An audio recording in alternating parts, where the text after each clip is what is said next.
Good morning. This is Barbara. Thank you very much for joining me for this conversation on co-intelligence, how to think with intelligence that is not human. The intention of that presentation, my intention was that this is the knowledge that we need to have before we start cloning. And that is not because there is anything wrong with the approach.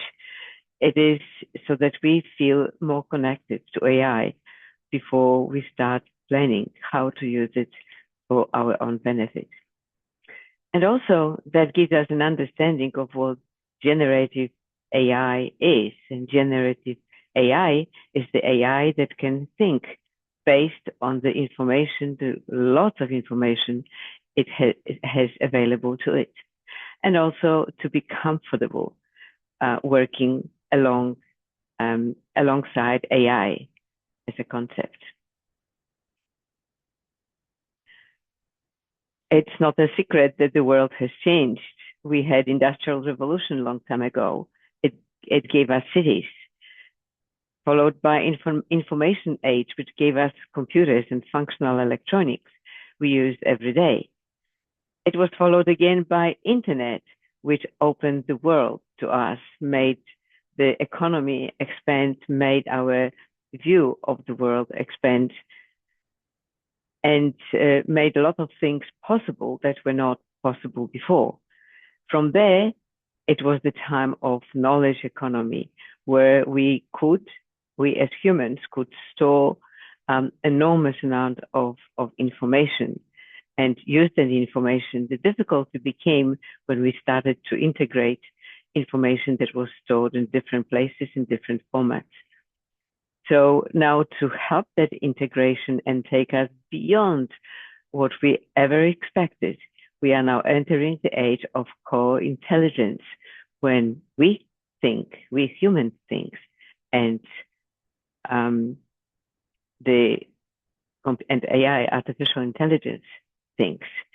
And it could be that we will be collaborating, or there will be a hierarchy of we working, giving instructions to AI. Imagine the situation that is opposite, when AI gives instructions to humans. And in a sense, it has been happening. We just didn't see it that way. AI is very, very popular. We like talking to AI, to artificial intelligence, to ChatGPT, to Claude, and to Copilot, to name the few. And as we talk to AI, it changes the way we think, we work, and who we are.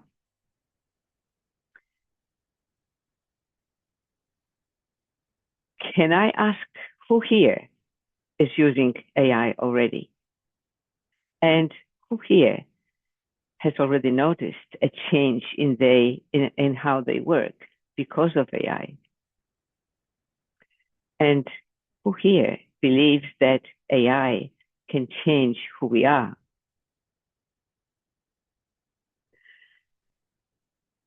The artificial intelligence and the concept of co-intelligence is there to stay.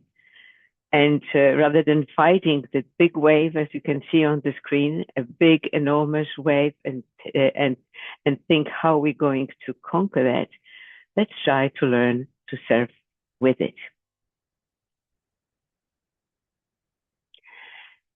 AI does change what we do, what we think, and who we become.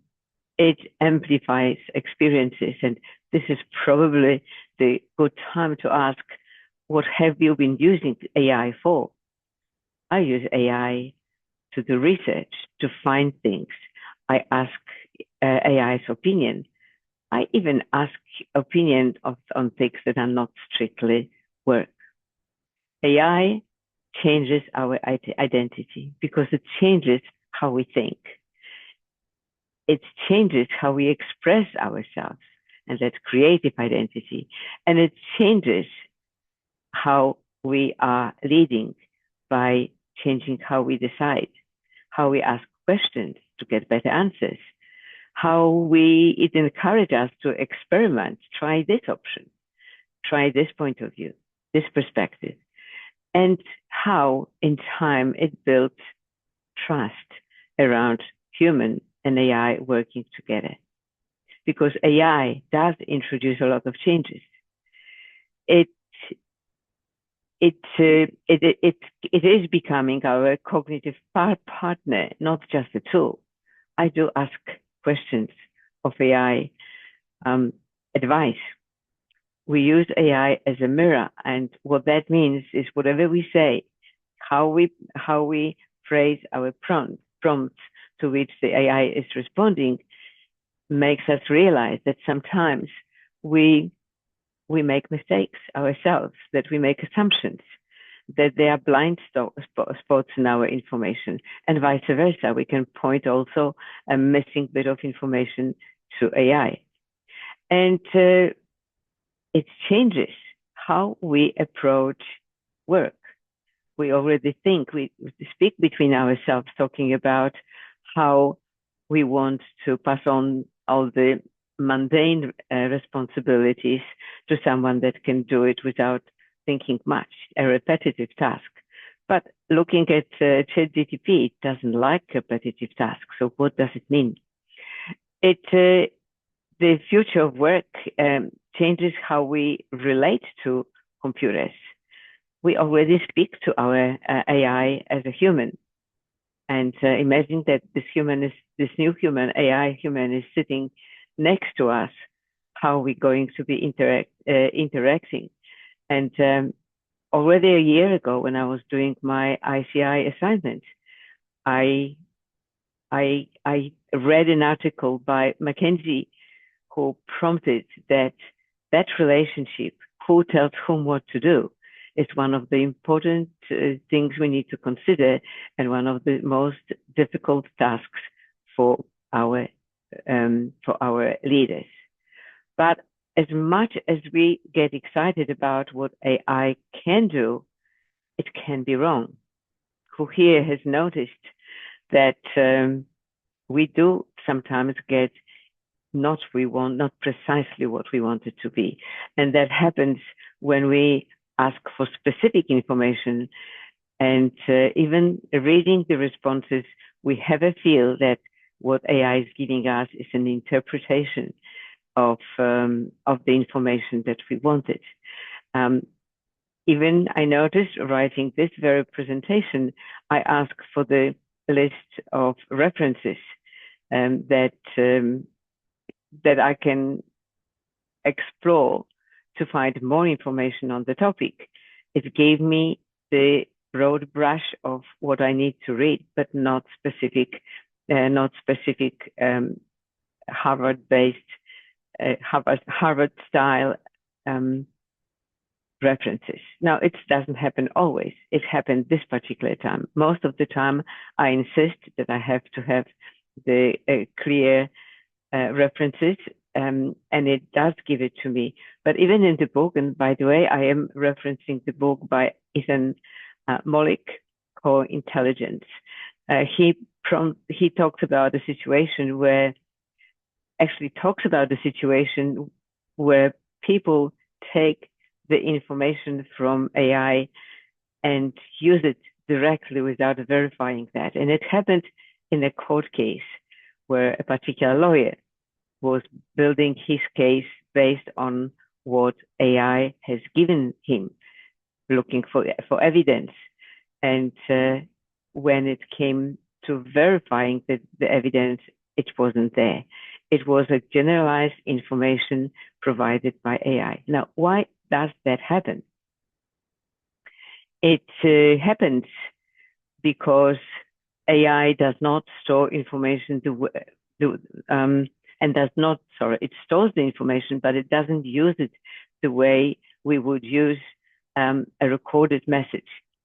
It makes a judgment on how words fit together based on how often they appeared in that combination, one word with coinciding with the next word.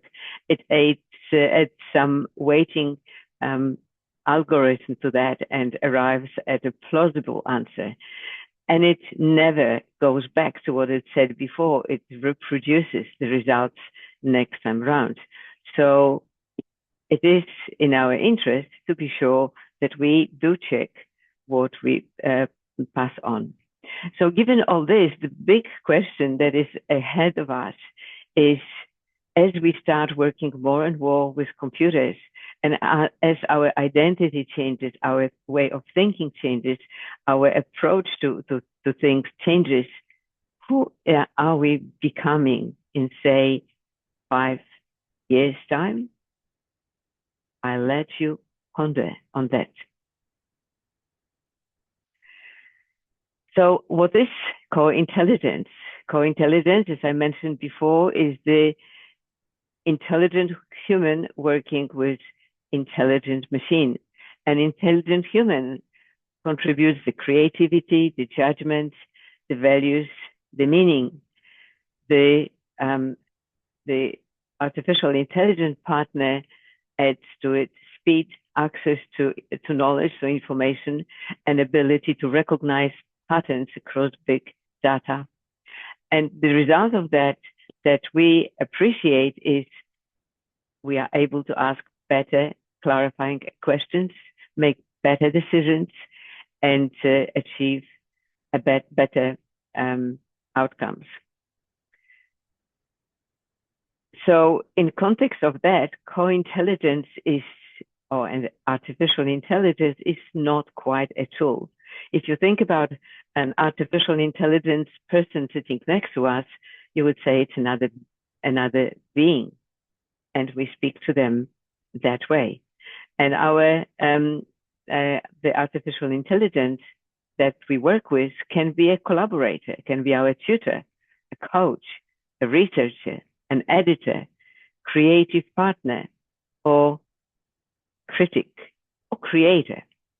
And I'm sure you all have got examples of what it can create. It creates beautiful pictures like that one. And Microsoft has introduced something new, Design AI generated on, so it appears as legitimate AI produced background. There is a different perception, or not different perception, different point of view, different angle at which we look at AI. And Dean Hoffman is looking at AI from the point of view of performance. And therefore it defines it as agency, as an amplifying tool, as something that helps us accelerate, a companion, a creator, and something that allows us to align. So if I were to summarize that, there is something we expect from the human, something we expect from the machine, from the artificial intelligence, human creativity, judgment, and values, and AI, speed, knowledge, pattern recognition, and more. Given that it is not always correct, and it hallucinates and it makes mistakes, there are a number of principles that Ethan Mollick is suggesting, is proposing that we use, and that is to work with AI on constantly, invite AI to every task. And this is because it changes so often, because it's making mistakes. The more, just like knowing another human, it's the more we work with it, the more we can make judgment of whether the information or the help we're getting meets our needs, whether it's true, whether it has changed, and how the world is changing. It also, the principle number 2 is be human in the loop. Be the conscious leader in the relationship between human intelligence and machine intelligence. Treat AI as a person, but remember that isn't, which means we speak to it as a person, but we make sure that what we are asking for is precise. it has context, that AI has got, understands objectives of his response, and we can give it roles. Now, all of those things are the features of AI that we experience. It's when talking to AI, when we ask him a simple request for, say, information on this topic, and we ask it again, we may be getting something similar every time, quite boring. So, but if we give it context, it will broaden the picture. So as a tutor, how would you describe this function? As a critic, how would you approach utilizing it? As a child, how would you want to interact with it? And you will get, that's just an example that I made up, but that gives you an indication that the picture that we get is much broader. And again, Malik was, who is a university lecturer teaching entrepreneurs. He has been giving his students a task to write assignments. And again, they were quite almost sort of identical between them until he asked them to put in that consideration for different perspectives, different persona that approaches that function. And that then the assignment became much more enjoyable. And also assume that AI is going to be changing forever. Everything is going to change. And we are already observing that. A year ago, McKinsey was saying that AI is already everywhere, but everybody is playing with it. But there is not much revenue returned by using AI. I think the situation less than a year later is very different. I know that my son is now automating the support organization that she's heading. I spoke to a financial advisor, and she's using AI she didn't say what in her work quite extensively. And I think all of us have already bought into using AI in our work, our businesses, or just for fun. And maybe somebody here would like to share how you're using AI today. That's right. So AI helps us develop our skills. It helps our thinking, helps us formulate questions that give the answers that we want. As we know, the quality of the answer depends on the quality of the question. And what that means is that our ability to ask those questions is growing, and curiosity is truly the strategy of moving forward.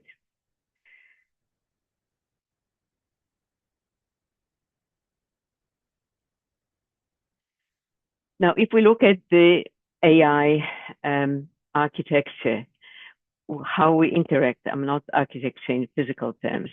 I don't actually know, except that it uses the large language model, which allows us to speak the normal speaking language when making prompts. And it has access to data that is from around the world through the network that is interconnected somewhere by different companies. It has got everything at its footstep. And we work with AI at 3 levels. Using a clone, which represents our identity. And I'm saying that how we use it if we wanted to use AI in our business. So we need to first create a clone that will represent who we are, that will have our voice, our way of speaking and presenting the information, that will apply our values to dealing with requests of work that has been asked for it, and defines how we think by introducing models to it, and also decision patterns that we ask it to recognize. Secondly, we look at the roles and thinking modes.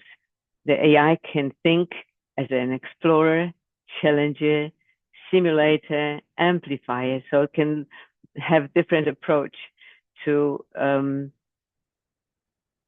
deal with the request that we have placed in front of us, and we can ask it to work to give us an answer as a challenger or an amplifier. And also the third step is the agents. Those are the little tools, you could say, also AI tools that which focus on particular tasks like research, content, operations, sales, leadership support.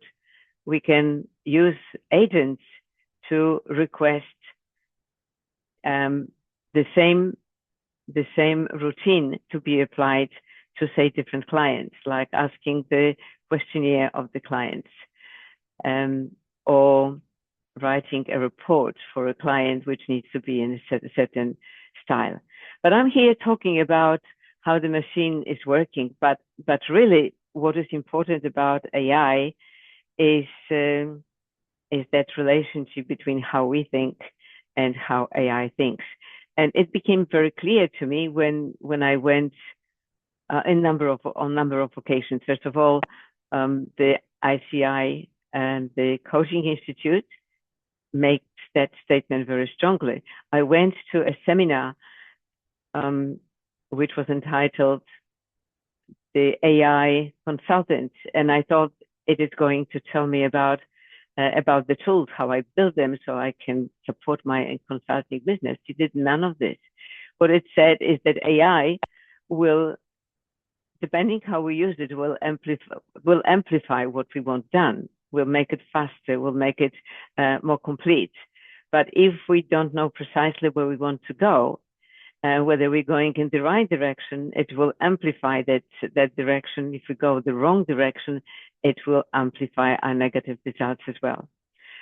And that is a very important thing to consider. So, and this is the reason why I'm showing how we use AI, working through those layers. We want to be clear about what we want AI to know about us, so it can represent us correctly. We need to know whether we want it to simulate something similar to what we're presenting to the AI, or we want to amplify the results in a particular direction, whether we want it to explore, to research the information, the fragmented information that we have, and present a more coherent view, or to challenge our thinking. And in terms of challenging, I'll use again the example from the book. The author was telling AI that I know that I need to write this book, but I'm so busy and everybody is waiting for me to do various things that somehow it drops off my list of priority. Can you help me reframe that way of thinking? And AI responded, being a tutor, you are like a torch that shows people that sheds light on a particular knowledge. At the moment, while you are too busy, it's pointing in one direction, and that's all people can see. And they don't complain because they can see something and they are happy. But it is you who misses the opportunity to move that torch and point to the other aspects of the knowledge you want to share with them.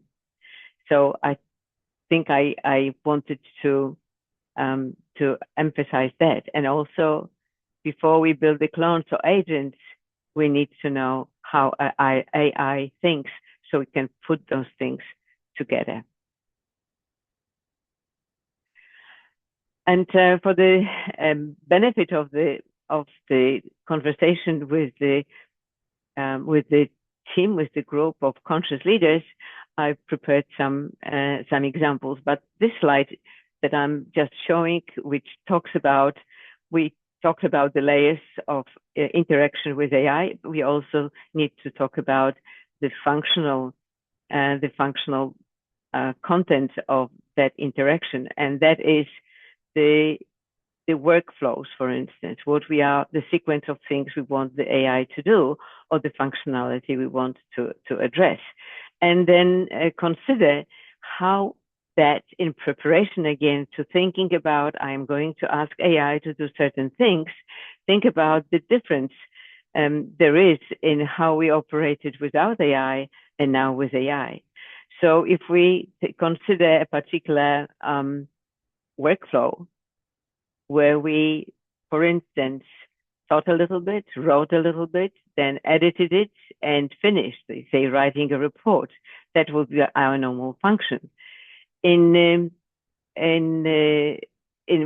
we are working with AI, we will think about it. We will ask AI to bring us, say, additional information, or to explain something, challenge what we know now with the additional information, improve it, and then decide, and then present that report.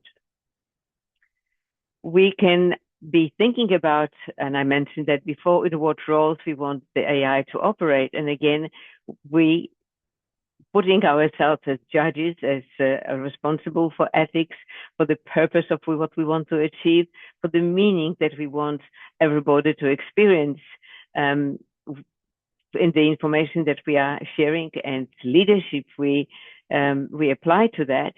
We can ask AI to become the explorer, challenger, simulator, amplifier. And again, it is a conscious decision that we are making when planning what AI is going to be doing for us, so we don't get surprised. And also look at the capability we want to apply. And this is an important point as well. When asking AI to do something for us, and we can explain what it is that we want, that's a functional view moving forward. But how about using the AI features that can speed up other considerations, the risks, the blind spot, the missing information, the alternative approaches, the stakeholder reaction to potential reaction or non-reaction to what we want to do, and also the ethics. And then decide how is that going to change what we have been doing so far. That is when we're talking about improvement, or that is also when we're building something new. And in our interaction with AI, we don't have to be very straight-faced. We can also ask it to, in order to expand the view of the matter that we want to have, or the view that we want AI to apply, we can almost use it as a game. Tell me about my coaching style. Explain it as a turtle. Describe my mastermind as a medieval guild. And maybe rewrite my book as a movie trailer, and see what changes in how does the output that we get from AI change our understanding of what it is that we wanted to do. And here are the key steps. Key steps when building a clone are as listed on this diagram, and I won't go. This was intended as an exercise, which is not necessarily involving AI, just thinking about it. Start with your identity. Describe who you are, why you want what you want to have. Adopt the thinking role. Is it the exploration, or is it the criticism that you want to AI to apply? Build your clone. Is tell the clone who you are, and determine how it should present on your behalf the information that you're asking. Deploy agents. Define the tasks that you want AI to help you with, and so that you can call them as many times as you like. You can have the same report and defined by the same agent applied to different clients, for instance, by just recalling the agents. And think about it holistically as an integrated system which combines where your identity, AI roles, or human roles as well, the purpose of the clone, the agent activities, how they come together to build, to, for instance, represent your business. And the promise in that exercise is if we ask better questions, we make better decisions, and we get better outcomes. So in conclusion is, well, it's not quite in conclusion. If we therefore take a conscious approach to utilizing AI, we achieve transformation. We learn to work with co-intelligence, intelligence. We learn how to surf the same wave together, that big wave that is on the screen in the background. And because change is inevitable, AI is inevitable. And rather than fighting it and waiting for what happens, we can start learning to ride that wave together. The human advantage in the process, and I suppose, is that we are the ones that deal with the things that AI cannot fully deal with.